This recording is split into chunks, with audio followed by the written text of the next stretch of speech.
Mobsters in the movies. Who was the real Griselda Blanco? In this episode, we will compare the Netflix biopic Griselda versus the real life of Griselda Blanco. Griselda Blanco was one of the most notorious narcotics dealers in the history of the drug war in the United States. In 2024, Netflix released a docuseries on her life and crimes. In this video, we will delve into the facts of Griselda Blanco's life and compare it to the new Netflix biopic. In the first episode, Griselda Blanco gets in a shootout with her husband, Alberto Bravo. While the Netflix series describes the altercation as being personal in nature, chances are that the shootout had more to do with drug profits rather than personal issues, although Bravo and Blanco were separated at the time. The shootout in the Netflix series involved Griselda shooting Bravo and then getting wounded while escaping. In real life, the shootout occurred between Blanco and Bravo and their sicarios, with several men on both sides winding up dead. However, it is true that Griselda was wounded in her side, and Alberto Bravo was killed during the shootout. Also in the Netflix biopic, Alberto Bravo lets his brother have sex with Griselda in order to settle a debt between them. This is purely fiction and has no factual basis. The series and reality continue to diverge when the Netflix biopic Griselda depicts Blanco fleeing to Miami after killing Alberto Bravo, her second husband. In real life, Blanco had already been working in the United States for years before Bravo's death. In the late 1960s, the couple set up a network of cocaine couriers who were outfitted with Blanco's special smuggling bras and traveled between Colombia and New York. By 1975, the couple was on the U.S. law enforcement's radar. After New York officials filed charges against them that year, Blanco and Bravo fled back to Colombia. During the show, when Griselda arrives in Miami, she goes to stay with Carmen Gutierrez. Gutierrez is technically a character made up for the show, but she is loosely based on multiple women who were linked to Griselda Blanco in real life. According to Women in Home, the Netflix biopic series writers were inspired by Carmen Caban, Gloria Caban, and Maria Gutierrez when creating Carmen. The Caban sisters were former drug dealers who worked for Blanco and somewhat inspired Carmen's character. Meanwhile, Carmen was undoubtedly partly based on Maria Gutierrez. Gutierrez was a real travel agent who worked with Blanco similar to the character in Griselda. Carmen and Maria share a last name and occupation, so it's safe to say that Carmen was significantly based on Maria Gutierrez. In the series, Vergara's Blanco is at first remorseful and then skittish about the idea of murder, only turning to violence to convince the male kingpins that she was not to be messed with. However, in real life, according to one of her enforcers, carnage was something she enjoyed. She liked to be at war, Jorge Riviayala told Maxim. Every day she'd say, "We got to get so-and-so." Her first supplier was a real-life drug vendor named Germán Jiménez Paneso, dubbed Germán with a G in the Netflix series. Jiménez wasn't an important person, but his death had a huge impact on the country's war against drug-based crimes, which made Griselda the most wanted cocaine smuggler in the United States. As shown in the series, the fictionalized Germán betrayed Griselda and joined forces with Rafa Salazar, which was why the cocaine godmother had the man killed. However, in real life, Griselda owed huge debts to Jiménez, and in the cartel business, the best way to clear off debts was to kill the creditor. Additionally, Jiménez had been sleeping with Papo Mejia's girlfriend, and Mejia had been working as an enforcer for Griselda for a long time. This is a deviation from the Netflix biopic, which depicted Papo Mejia as a rival of Griselda's from the very beginning. Meanwhile, Jiménez's assassination could be due to a personal vendetta, though there is no hard evidence to prove the exact reason. On July 11, 1979, the real-life Jiménez Paneso was brutally murdered inside the Crown liquor store, where Griselda had arranged a meeting with the narcotics leader. This would become known as the Dadeland Massacre, and it is no surprise that Griselda Blanco would be the mastermind behind it. This well-planned execution marked the beginning of the cocaine wars in Miami. The deaths of the store owner and an assistant terrified the public and the media to the core, pressuring homicide detectives to take strict action against the drug cartels operating their businesses in Miami.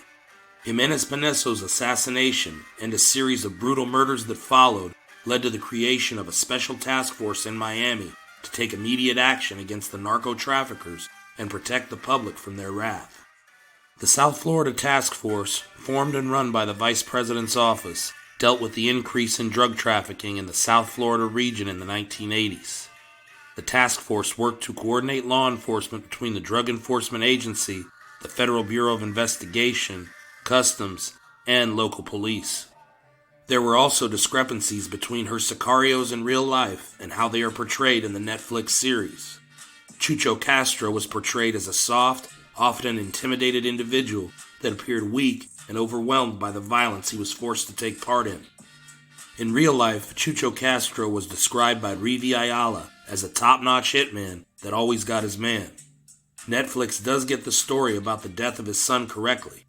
It is true that Griselda's son Osvaldo did drive his car onto Castro's lawn, causing Castro to physically throw him out. It is also true that Griselda ordered a hit on Castro, and it is also true that during the attempt, the assassins accidentally killed Castro's young son Johnny. However, in the biopic, when Rivi tells her that he missed Chucho, Griselda looks relieved. In real life, officials investigating Blanco's crimes said she was upset that they missed the father, and to make matters worse, she was happy about the death of Castro's son because it would upset the father. In the documentary called Cocaine Cowboys, Jorge Rivi Ayala confirms Griselda enjoyed killing and had no remorse during this occasion. Then there is the character of Dario Sepulveda. Just as depicted in the show, her hitman/husband, Dario Sepulveda, was the father of her youngest son, Michael Corleone. However, the scene where he saves Griselda from Alberto Bravo's brother, Fernando, was complete fiction. Griselda and Dario were married in Colombia before moving to Miami. What is true, though, is that Griselda did have Dario murdered over custody of their son, Michael Corleone. The true story of Papo Mejia was also markedly different than his Netflix portrayal. According to Jorge Rivi Ayala, Papo Mejia used to be an enforcer for Griselda, but he decided to leave her employ and start his own cocaine importing and distribution organization. This was something Griselda despised the most. She never forgave or forgot anyone who betrayed her, which was why she targeted Mejia later in life. Griselda had planned the execution of Mejia's right hand, Hermanos Granados, but Ayala intervened and accidentally ruined the hit. Rivi did not know about the Miami godmother before the incident, which was why he later offered to help her take down Hermanos. This incident was how Rivi joined Griselda's organization. Soon after, Ayala became a trusted member of Griselda's gang, and she entrusted him to carry out several hits on her rivals. In the Netflix series, Papo Mejia's father died in an explosion when Griselda's men planted a bomb in his house. However, in real life, he was shot in cold blood in the Midway shopping mall. While the Netflix scene is entirely fictional, Griselda did bring explosives from Texas to blow up her enemies, as told by Rivi Ayala in the documentary film Cocaine Cowboys Reloaded. The real incident with explosives took place in August of 1982, when Ayala finally located Mejia in Las Palmas, Medellin. Griselda's most trusted hitman and her son Osvaldo followed Mejia into a bar, where Ayala threw a grenade at him, but fortunately for Mejia, he managed to escape. As far as the airport scene is concerned, the Netflix series portrays Miguel Perez stabbing Mejia to death, which is only partially true.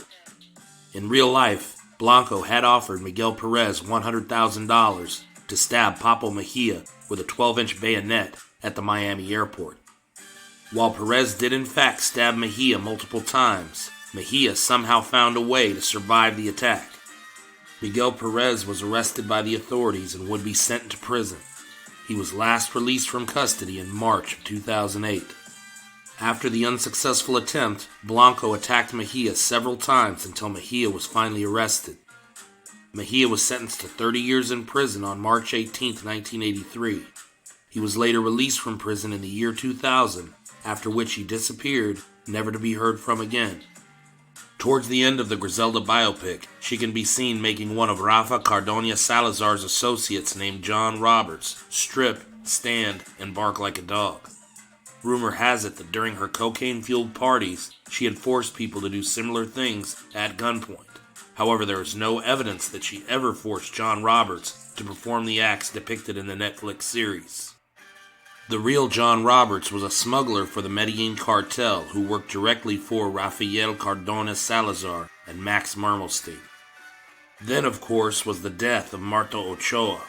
In the Netflix Griselda biopic, Martha Ochoa is portrayed as the sister of the powerful cocaine-smuggling Ochoa brothers and the girlfriend of their man in the United States, Rafael Cardona Salazar. Martha's death is attributed to a drug overdose and painted to be an accident. The truth, however, tells a different story. In real life, Martha did happen to be the sister of powerful Medellin cartel chiefs Jorge and Fabio Ochoa. She, however, was never the girlfriend of Rafael Cardona Salazar, though Salazar was the Medellin cartel's man in Miami. According to the documentary Cocaine Cowboys, when Griselda moved her operation to California, she befriended Martha because Rafael Cardona Salazar reportedly didn't want to send cocaine out to the West Coast. Without her normal supplier, Griselda used Martha to supply the cocaine that she would distribute in California. Griselda reportedly wanted to kill Martha, with Reeve saying he told her that, if it happens, there would be no place for them to hide.